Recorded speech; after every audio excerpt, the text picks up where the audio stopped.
ഇന്നല്ലതിനെ നിശ്ചയം ഒരു കൂട്ടല് ഒരു മടങ്ങിപ്പോയി ഇസ്ലാമിൽ നിന്ന് പിന്നിപ്പാക്കി കപട വിശ്വാസം കൊണ്ട് അവരെ പുറകിന്റെ മേൽ മടങ്ങി ഇങ്ങോട്ട് വന്ന് ഇസ്ലാമിലേക്ക് വന്നതിന് ശേഷം തിരിച്ചങ്ങോട്ട് തന്നെ മിൻ ബഅദിമാ തബയ്യന ലഹും അവർക്ക് വിശദമായതിനു ശേഷമുള്ള ഹുദാ സന്മാർഗം, ഇത് സന്മാർഗമാണെന്നും ഇത് ശരിയായ പാതയാണെന്നും മനസ്സിലായതിനു ശേഷം ശൈത്താൻ സവ്വല ലഹും അവർക്ക് ഭംഗിയാക്കി തോന്നിപ്പിച്ചിരിക്കുന്നു അവരുടെ പ്രവർത്തനത്തെ. ആ ശൈത്താൻ അവരെ ദുരുപദേശം ചെയ്തിരിക്കുന്നു. ശൈത്താന്റെ ദുരുപദേശം അള്ളാഹുവിന്റെ ഉദ്ദേശപ്രകാരം ആവുന്നു. മുദില്ലുലഹും അതവരെ പിഴപ്പിക്കുന്ന കാര്യവും ആവുന്നു. അവ ശൈത്താൻ ദുരുപദേശം നൽകാൻ ശൈത്താന് സ്വന്തം കഴിവുണ്ടെന്ന് വിശ്വസിച്ചാൽ ഏകദൈവ വിശ്വാസത്തിൽ പുറത്തു പോകും.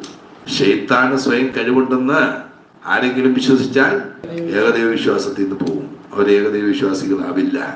കാരണം ശൈത്താൻ ഒരു കഴിവുമില്ല. ചതിപ്രയോഗങ്ങൾ നടത്താം, ഇതവൻ നടത്തുന്നതും അള്ളാഹു ഉദ്ദേശിച്ചിട്ടാണ്. അള്ളാഹ് അത് വേണ്ടാന്ന് വിചാരിച്ചവരുണ്ടാവില്ല. പിന്നെ എന്തിനല്ല ചെയ്യുന്നു, അത് അവന്റെ തീരുമാനമാണ്. നാഫിയും ആറുമായ അള്ളാഹു അവൻ എന്ത് ചെയ്യുന്നുണ്ട്, അവനക്ക് ഇഷ്ടമുള്ളതെല്ലാം ഫീലുക്കുല്ലി മുംകിനിൻ ഔ തറക്കുഹ, ഇഷ്ടമുള്ളത് ഏതും പ്രവർത്തിക്കാം, ഇഷ്ടമുള്ളത് ഏതും ഉപേക്ഷിക്കാം. അത് അള്ളാഹുവിനക്കുള്ള ജായിസായ സിബത്തായിട്ടാണ് നമ്മൾ പഠിച്ചിരിക്കുന്നത്. അതുകൊണ്ട് ഇങ്ങനെ പടച്ചോൻ തീരുമാനിച്ചിരിക്കുന്നു, അത് അവന്റെ തീരുമാനമാണ്.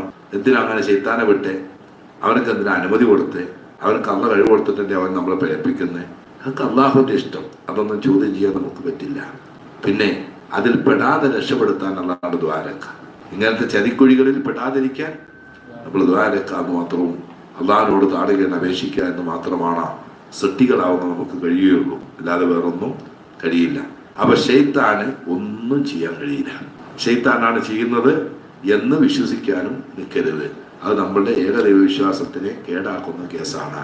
ലോകത്താർക്കും ഒന്നും ചെയ്യാൻ കഴിയില്ല. പടച്ചവൻ ഉദ്ദേശിച്ചുകൊണ്ട് മാത്രം, അവന്റെ തീരുമാനപ്രകാരം, അവൻ കൊടുത്ത കഴിവ് കൊണ്ട്, അവന്റെ ഉദ്ദേശപ്രകാരം മാത്രമാണ് എന്തുകൂടെ നടക്കുന്നത്. അല്ലാതെ ആർക്കും ഒന്നും നടത്താൻ കഴിയില്ല. ഇതുകൊണ്ട് തന്നെയാണ് ലാ മാനിയ ലിമാ അഅതൈത, നീ തന്ന ഒന്നിനെ തടയുന്നവരില്ല. വലാ മുഅ്തിയ ലിമാ മനാഅത, നീ തടഞ്ഞതിനെ തരുന്നവരുമില്ല. വലാ റാദ്ദ ലിമാ ഖദൈത, നീ വിധിച്ചതിനെ ഒന്നും തടക്കുന്നവരുമില്ല. ആർക്കും കഴിയില്ല. ശൈത്താനും കഴിയില്ല, അല്ലാത്തവർക്കും കഴിയില്ല. ആരെ സേവിക്കാൻ പോയിട്ടും കാര്യമില്ല, ഔലിയാക്കൾക്കും കഴിയില്ല.